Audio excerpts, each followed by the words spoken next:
तुम्ही तव्याच्या तेलोऱ्या करा, खापरच्या पुऱ्या करा, तर तेव्हा पीठ असंच गाळून घ्यायचं. हे बघा, असं पीठ गाळून झाल्यावर हे बघा असा कोंडा निघतो, असं पूर्ण काढून घ्यायचा.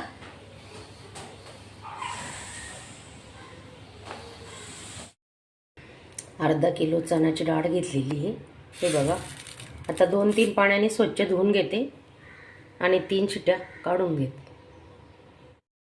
3 शिट्ट्यांमध्ये बघा आपली डाळ मस्त शिजली, पाहू शकता. आणि हा चमचा आहे ना डाळीत टाकायचा, कारण पाणी बाहेर ओतू जात नाही म्हणून हा चमचा, डाळ आपण शिजवायला ठेवतो ना तेव्हा हा चमचा टाकायचा. पाणी अजिबात ओतू जात नाही डाळीचं.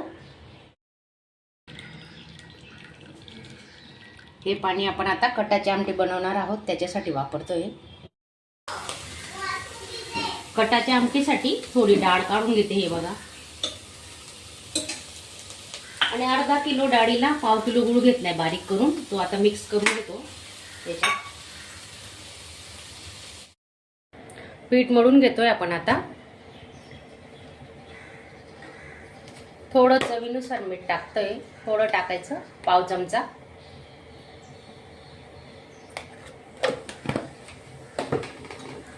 थोडी पाव चमचा हळद आणि 1 पडी तेल घेतोय आपण.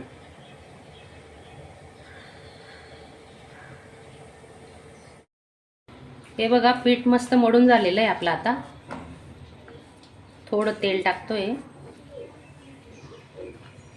1 तास आधी भिजवून ठेवलं ना तर पोळ्या एकदम मऊसूत होतात.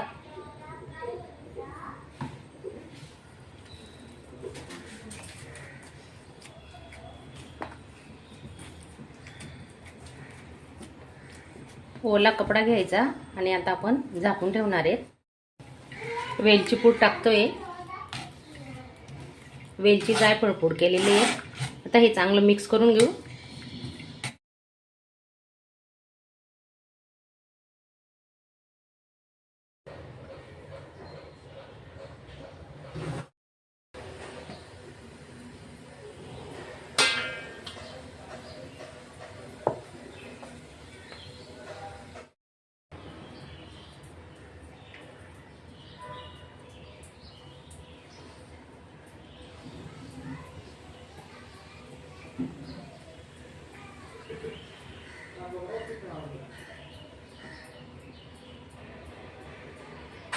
जेवढा पिठाचा गोळा त्याच्यापेक्षा थोडं पुरण जास्त घेतलंय आपण, पाहू शकता तुम्ही.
किती छान आहे बघ.